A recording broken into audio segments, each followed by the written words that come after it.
नमस्कार प्यारे साथियों, बहुत बहुत स्वागत है आपका अपने YouTube channel English spoken Gurukul में। गाइज़, आज मैं काफ़ी दिनों के बाद उपस्थित हुआ हूँ और ये बड़े गौरव की बात है कि आज जो मेरा चैनल के 1000 सब्सक्राइबर और 4000 घंटे का जो वॉच टाइम था उसका क्राइटेरिया कंप्लीट हो चुका है। तो आपका साथ और हमारा प्रयास मिलकर के बनाएंगे एक बेहतर भविष्य। तो आइए देखते हैं, और एक बहुत ही इंटरेस्टिंग टॉपिक है आज आपके लिए जो कि नाउन के बारे में है। तो आइए देखते हैं नाउन। तो पहली चीज़ तो हम ये समझ लेते हैं कि जो नाउन है वो होती क्या है। तो प्यारे बच्चों, आपको पहले ये समझना चाहिए कि नाउन होती क्या है। नाउन हम कहेंगे किसको?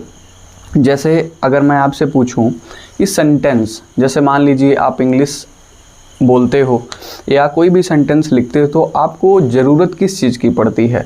पहली ज़रूरत देखिए क्या है कि अगर हम कोई भी चीज़ बनाते हैं, अगर जैसे कि हम एक वेज बिरयानी बनाते हैं, तो उसके लिए हमें बहुत सारे जैसे सप्लीमेंट्स की ज़रूरत पड़ती है। जैसे स्पाइस ले लीजिए, जैसे आप चावल ले लीजिए, जैसे आप सोयाबीन ले लीजिए, तो मसाले ले लीजिए। तो उसमें बहुत सारे चीज़ ऐसे होते हैं जिसमें उनको ज़रूरत पड़ती है। जैसे नमक हो गया, तो बहुत सारी चीज़ें होती हैं जो उसमें सप्लीमेंट्स की आपको अगर ज़रूरत पड़ती है। तो उसमें आपने ये ज़रूर गौर किया होगा कि जैसे चावल, तो जैसे चावल की जो क्वांटिटी होती है वो सबसे ज़्यादा उसमें होती है। तो इसी तरीके से जब हमारा कोई सेंटेंस होता है तो उसमें सबसे ज़्यादा अगर आप नोटिस करेंगे तो सबसे ज़्यादा अगर आप देखेंगे तो उसमें सेंटेंस में नाउन होते हैं। तो आई होप कि आपको समझ में आ रहा होगा। जैसे कि बच्चों हम देखते हैं हमारे यूनिवर्स में, हमारे पूरे इस ब्रह्मांड में सबसे ज़्यादा अगर कुछ भी आपको दिखेगा तो वो क्या है? नाउन है। देखिए, बहुत ही आराम से, बहुत ही बेसिक तरीके से आप सीखिए और इस चीज़ को समझने का प्रयास करिए कि हमारे ब्रह्मांड में जो भी चीज़ हमको दिख रहा है वो क्या है? नाउन है। तो साथियों, आज हम बात करेंगे इसके डिफिनीसन के बारे में। वैसे आपने डिफिनीसन तो बहुत पहले से ही रट के रखा होगा, बहुत अच्छे तरीके से पढ़ के रखा होगा, रटना बिल्कुल भी नहीं है। आइए हम देखते हैं कि ये होती क्या है। जैसे यहाँ पे मैंने एक छोटी सी डिफिनीसन लिखा है, जैसे आप खुद लिखते होंगे और आपको परहैप्स याद भी होगा कि a noun is the name of person place. तो गाइस, पहले आप इस चीज़ को समझिए, name of person place animal और थिंग। तो पहली चीज़ आप समझ लीजिए, जैसा कि मैंने कहा था कि हमारे ब्रह्मांड में अगर कुछ भी है तो वो कहीं ना कहीं कोई भी चीज़ हो वो नाउन तो होगी ही। जैसे कोई भी चीज़ आप ले लीजिए, एनीथिंग। अब देखिए, समझने का प्रयास करिएगा कि इन चीज़ों के बाहर कोई चीज़ जा रही है या नहीं जा रही है।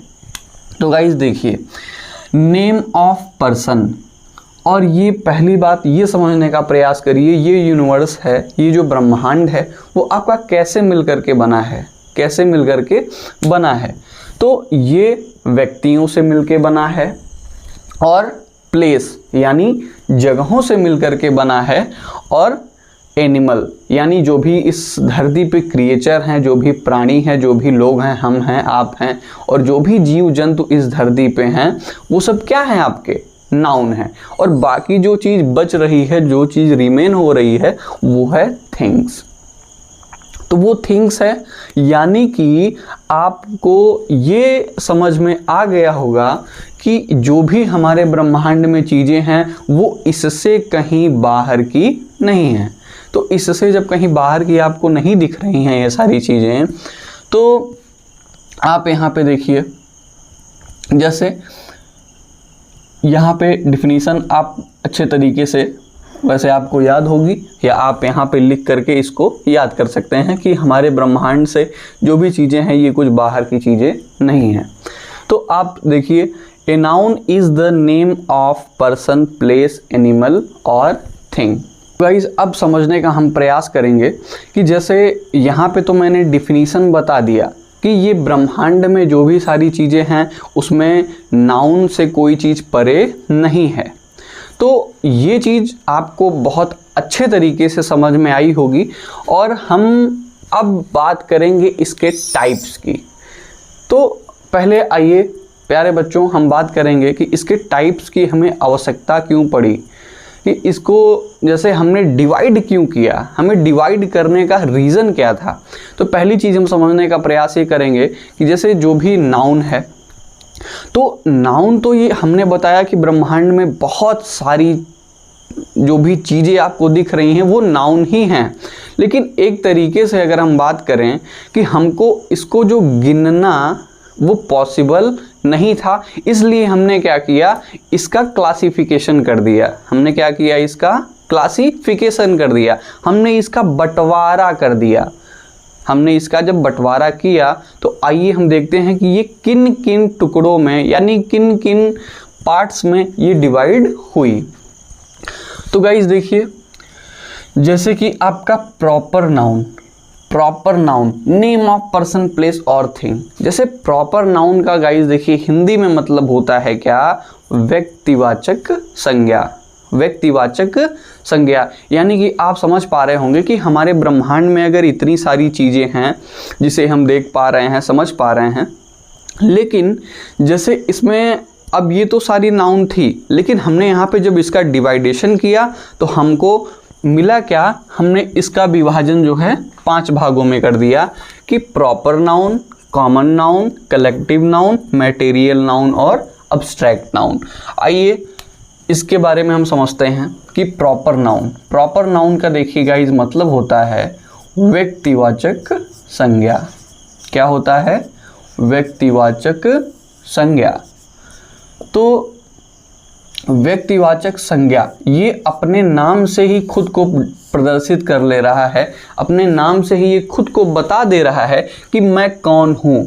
एक तरीके से आप समझ लीजिए कि यहाँ पे जब व्यक्तिवाचक संज्ञा की हम बात करेंगे तो हमें ये समझ में आएगा कि हम पर्टिकुलर किसी जगह का या किसी व्यक्ति का पर्सनली जब हम नाम लेते हैं, यानी कि जैसे मान लीजिए कि बॉयज़ है, ठीक, तो बॉयज़ क्या है, एक तरीके से एक मतलब जाति को प्रदर्शित कर रहा है, और एक लड़की है तो वो लड़कियों के जाति को प्रदर्शित कर रही है। तो लेकिन अब जब यहाँ पे हम किसी पर्टिकुलर का नाम ले लेते हैं, जैसे मान लीजिए हमने यहाँ पे पर्टिकुलर अपना ही नाम अगर मान लीजिए ले लिया, क्या ले लिया, अतुल, ठीक, तो ये जो छोटा सा नाम है ये हमारे व्यक्तिगत पहचान को क्या कर रहा है, दर्शा रहा है।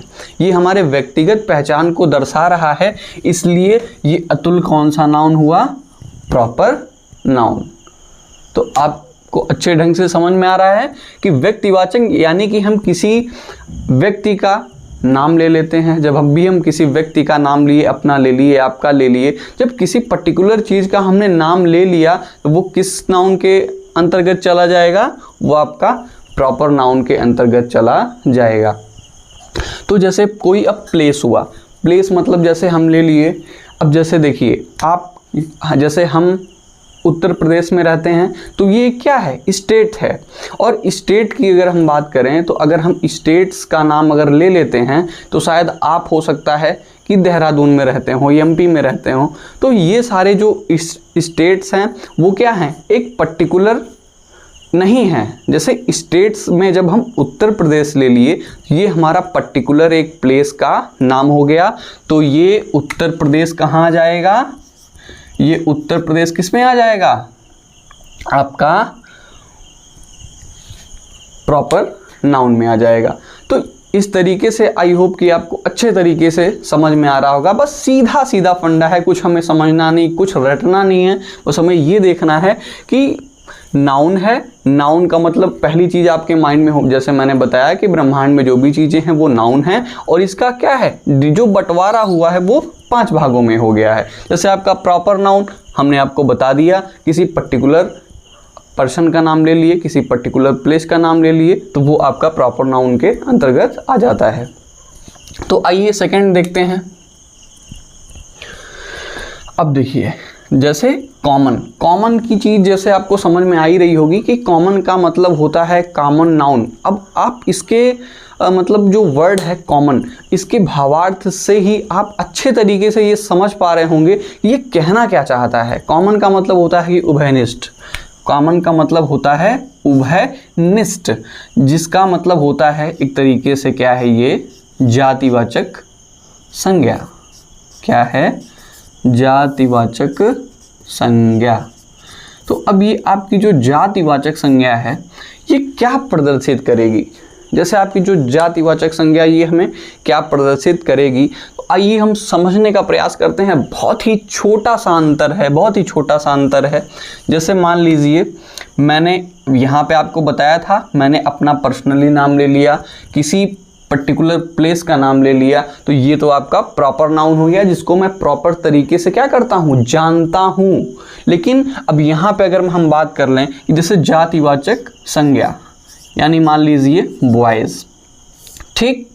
अब ये बॉयज़ है तो अब इसमें ये क्या है, ये जाति सूचक संज्ञा है। एक तरीके से ये आपको क्या प्रदर्शित कर रहा है, ये आपको ये दिखा रहा है कि लड़के तो हैं लेकिन बहुत सारे लड़के होते हैं। तो ये क्या है, बॉयज़ की एक जाति है, इसलिए ये कौन सा नाउन है, कॉमन नाउन है।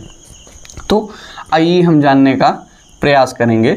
जैसे बॉयज़ हो गया, गर्ल्स हो गया, ठीक, और एनिमल हो गया। क्या हो गया, एनिमल। यानी कि अब देखिए हम किसी विशेष पर्सन का हम जो है उल्लेख नहीं कर रहे हैं, हम किसका उल्लेख कर रहे हैं, हम इसमें केवल जाति सूचक यानी कि जो जिस भी जैसे एक तरीके से हम एक समूह का नाम ले रहे हैं। यानी बॉय, बॉय में बहुत सारे लड़के होंगे, गर्ल्स में बहुत सारी बच्चियां होंगी, और एनिमल, एनिमल का मतलब कि बहुत सारे जीव जंतु होते हैं, तो उनको जैसे हम एनिमल कह सकते हैं। तो ये आप क्या आप समझ पा रहे होंगे कि यहाँ पे क्या है, आपका जाति सूचक, ये आपका समूह है, ठीक। तो आइए कमिंग टू नेक्स्ट वन, हम बात करते हैं कलेक्टिव नाउन की। कलेक्टिव नाउन, कलेक्टिव नाउन का देखिए मतलब क्या होता है, समूहवाचक। क्या होता है, समूहवाचक, समूहवाचक संज्ञा, समूहवाचक संज्ञा। तो ये बहुत ही नॉर्मल बेस पे हमको समझना है कि ये सारी चीज़ें है क्या। अब बहुत ही छोटी छोटी चीज़ें हैं क्योंकि ये बहुत ही बेसिक लेवल से हम आपको पढ़ा रहे हैं, तो इसको अच्छे तरीके से आप समझने का प्रयास करिए और आपके समझ में आई होप आ भी रहा होगा। अब देखिए समूहवाचक संज्ञा, समूहवाचक संज्ञा हमें क्या प्रदर्शित कर रही है, हमें यही डिनोट कर रही है कि जो भी समूह हो, जो भी समूह हो, यानी कि जैसे मान लीजिए हम छोटा सा एग्जांपल आपको, एक ही दो, जैसे एक दो पे अगर हम प्रयास करते हैं तो हमको सारी चीज़ें अच्छे तरीके से समझ में आती हैं। जैसे मान लीजिए bunch of grapes, bunch of grapes, ठीक। अब देखिए बंच ऑफ ग्रेप्स यानी क्या है, एक तरीके से कलेक्टिव नाउन है, ठीक। और यहां पे देख लीजिए gang of robber, gang of robbers. तो ये क्या है, एक तरीके से ये समूह को प्रदर्शित कर रहा है। समूह मतलब समझ रहे हैं, जैसे कि एक गिरोह हो, है तो सारी नाउन ही, लेकिन ये क्या है, समूह को प्रदर्शित कर रहा है। यानी अंगूर भी होता है तो वो एक क्या होता है, गुच्छे में होता है, तो उसको हम कहते हैं बंच। और जैसे यहाँ पे मान लीजिए यहाँ पे कोई गैंग है तो उसका ये जो गिरोह है उसको हम गैंग कहेंगे। जैसे यहाँ पे डाकुओं का समूह है तो आपको इसको गैंग कहना पड़ेगा, ठीक है। तो ये आपका आई होप की समझ में आ रहा होगा कि समूहवाचक संज्ञा यानी कि bunch of grapes, gang of robber. तो I think it will be enough. Coming to next one, material. देखिए ये ब्रह्मांड की जो भी चीज़ें हैं, आपको देखिए यहाँ पे नाउन में 5 भागों में डिवाइड कर दिया गया, और आपको सभी सेंटेंसों में ये चीज़ जो नाउन है वो ज़्यादा से ज़्यादा देखने को मिलेगी। तो इसको बहुत ही बेहतरीन ढंग से समझने का प्रयास करिए। तो आइए देखते हैं अब हमारे पूरे ब्रह्मांड में होता क्या है, यही तो होता है। तो मटेरियल नाउन आइए देखते हैं, इसे हम कहते हैं पदार्थवाचक संज्ञा। क्या कहेंगे? पदार्थवाचक संज्ञा। तो आइए देखते हैं। जैसे देखिए, अब कोई भी हमारा मटेरियल है, चाहे वो आयरन हो गया, चाहे वो सिल्वर हो गया, चाहे वो क्या हुआ, गोल्ड हो गया, तो ये आप एक तरीके से आपका क्या है, ये आपका एक तरीके से ये पदार्थवाचक संज्ञा को क्या कर रहा है, प्रदर्शित कर रहा है, डिनोट कर रहा है। तो यहाँ पे अगर आप ले लेते हैं गोल्ड, ठीक, आपका गोल्ड, ठीक है, अब आपका सिल्वर, ये आपका क्या है, ये आपका क्या है, पदार्थवाचक संज्ञा है। गोल्ड हो गया, सिल्वर हो गया, ठीक, और आपका आयरन, ठीक है, ये आपका क्या है, ये पदार्थवाचक संज्ञा है।